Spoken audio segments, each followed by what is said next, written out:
नमस्ते। मैं doctor Sonu Singh Patil, consultant nephrologist and transplant physician in Gwalior. मैं ग्वालियर में पिछले 7 वर्षों से कार्यरत हूँ। SIMS multi speciality hospital, Mandvi की माता कैंसर हिल्स स्थित अस्पताल में मैं एज ए नेफ्रोलॉजिस्ट के रूप में काम कर रहा हूँ। तो आज का टॉपिक है सीकेडी, मतलब क्रॉनिक किडनी डिजीज के लक्षण को समझना और मरीजों को किन चीजों को नजरअंदाज नहीं करना है, इसके बारे में चर्चा करना। तो सबसे पहले मैं आपको बताना चाहूंगा कि सीकेडी मतलब क्या होता है। सीकेडी का मतलब होता है क्रॉनिक किडनी डिजीज, मतलब आपको पहले से किडनी की बीमारी है और जो रिसेंट में आपको बीमारी हुई है, मतलब अभी हुई है, तो उसको कहते हैं एक्यूट किडनी डिजीज, मतलब एक्यूट किडनी इंजरी, जो लगभग ठीक हो जाती है। तो हम आज बात करेंगे सीकेडी के बारे में, मतलब क्रॉनिक किडनी डिजीज। इसके क्रॉनिक किडनी डिजीज के 5 स्टेजेस होते हैं: stage 1, stage 2, stage 3A, stage 3B, stage 4 and stage 5। तो स्टेज 1 का मतलब क्या होता है? हम किसी भी मरीज का या किसी भी इंसान का हम किडनी फंक्शन मेजर करते हैं ग्लोमेरुलर फिल्ट्रेशन रेट के हिस्से में। तो वो हम उसको कहते हैं जीएफआर। तो जीएफआर यूजुअली कैलकुलेट होता है क्रिएटिन लेवल पे, और उसके लिए डिफरेंट डिफरेंट फॉर्मूला आते हैं। जैसे पुराने जमाने में कॉकरोच ग्रुप यूज होता था, सीकेडी ईपीआई होता है, और आजकल तो कंप्यूटर्स पे, लैपटॉप्स पे, मोबाइल्स पे बहुत सारे कैलकुलेटर्स आ गए हैं जिससे हम अपना जीएफआर कैलकुलेट कर सकते हैं with the help of creatinine, जो हम ब्लड से मेजर करते हैं। तो जीएफआर कैलकुलेट कर लिया हम लोगों ने। तो अगर जीएफआर अपना 90 से ऊपर है, that is more than 90, it is called as stage 1। अगर it is between 60 to 89, it is stage 2। Stage 3 में if it is 45 to 59, it is stage 3A। अगर 30 to 44, स्टेज 3B। स्टेज 4 में जो आता है जीएफआर, वो आता है 15 से, मतलब 15 to 29, and it is less than 15, मतलब 15 से कम है, इट इज स्टेज 5। और हम इसको कहते हैं एंड स्टेज रीनल डिजीज। अगर आपका जीएफआर 15 से कम हो रहा है, इसका मतलब अपनी किडनी बहुत कम काम कर रही है, and you will require renal replacement therapy, मतलब आपको डायलिसिस की जरूरत है। इसका एक सीधा सा मतलब होता है। तो ये हो गए क्रॉनिक किडनी डिजीज के स्टेजेस।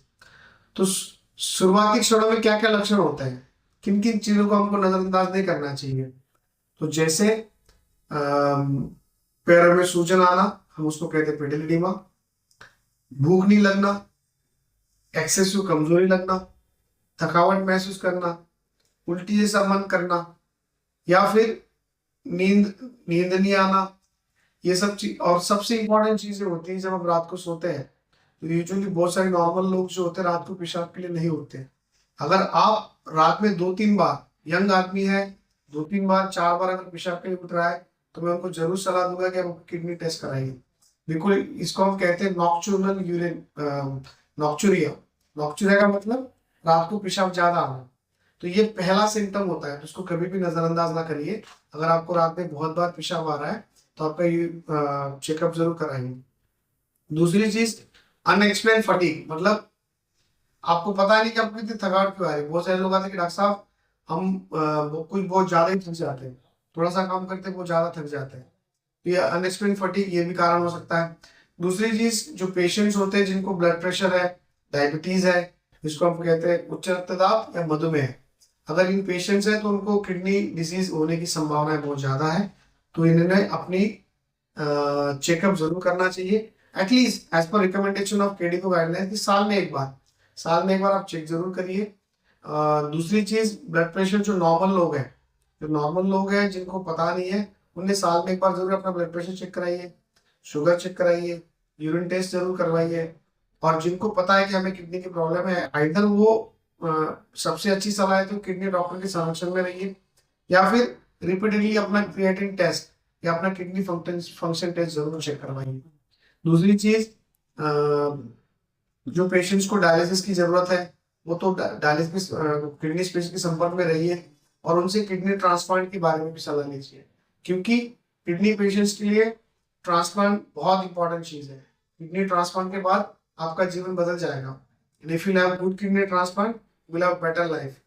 और डायलिसिस थेरेपी जो है किडनी पेशेंट्स के लिए वो एक ब्रिज का काम करती है। ब्रिज मतलब आपको किडनी ट्रांसप्लांट तक पहुंचना है, उसके लिए आपको जीवित रहने के लिए एक सीढ़ी की तरह काम करता है, जिसको हम कहते हैं डायलिसिस। और डायलिसिस के बाद ट्रांसप्लांट करना बहुत जरूरी है।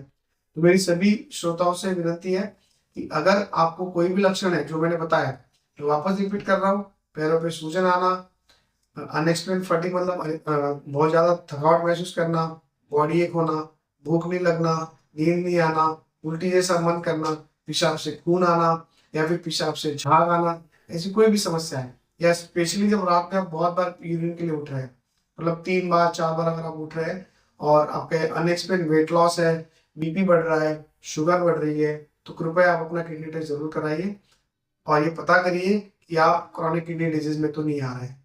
धन्यवाद।